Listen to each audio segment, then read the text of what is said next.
സംസ്ഥാനത്ത് വീണ്ടും അവയവദാനം. മസ്തിഷ്ക മരണം സംഭവിച്ച പെരിന്തൽമണ്ണ സ്വദേശി ആദിലിന്റെ ഹൃദയം, കരൾ, വൃക്ക എന്നീ അവയവങ്ങളാണ് ദാനം ചെയ്യുക. കോഴിക്കോട് സ്വകാര്യ ആശുപത്രിയിൽ വെച്ചാണ് ആദിൽ മരിച്ചത്. അനഘ ഹർഷനാണ് ചേരുന്നത്. അനഘ, ഈ അവയവദാനത്തിന്റെ മാതൃകകൾ നമ്മുടെ നാട്ടിൽ ഒരുപാട് ഉണ്ട്. ഇപ്പോൾ ഈ ആദിൽ അതിൻ്റെ ആ പട്ടികയിലേക്ക് വരികയാണ്, അവയവദാനത്തിന്റെ മഹത്തായ മാതൃക നൽകുകയാണ്.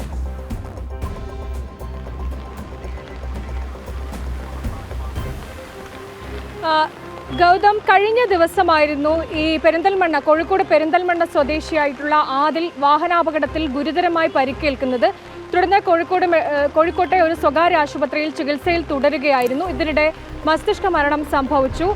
അതിനുശേഷമാണ് ഈ ആദിലിന്റെ കുടുംബം അവയവം ദാനം ചെയ്യാൻ തയ്യാറാണ് എന്ന് പറഞ്ഞുകൊണ്ട് രംഗത്ത് വരുന്നത്.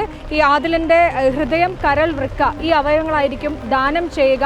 അവയവദാനത്തിന്റെ ഏറ്റവും ഒരു വലിയ മാതൃകയാണ് ഈ ആദിലിന്റെ കുടുംബം മുന്നോട്ട് വച്ചിരിക്കുന്നത്. ഇന്ന് തന്നെ ഈ അവയവദാനവുമായി ബന്ധപ്പെട്ട മറ്റ് നടപടികൾ പൂർത്തിയാക്കുമെന്നുള്ളതാണ് ആശുപത്രിയിൽ നിന്ന് ലഭിക്കുന്ന വിവരം. ഗൗതം. ഓക്കെ അനഘ, എന്തായാലും വ്യക്തമാണ്. അവയവദാനം വീണ്ടും സംസ്ഥാനത്ത് നടക്കുന്നു. ഇത്തരം മാതൃകകൾ വലിയ പ്രചോദനമാണ് ഓരോ തലമുറകൾക്ക് നൽകുന്നത് എന്ന കാര്യത്തിൽ യാതൊരു സംശയമില്ല. അനഘ ഹർഷനാണ് വിശദാംശങ്ങൾ നൽകിയത്.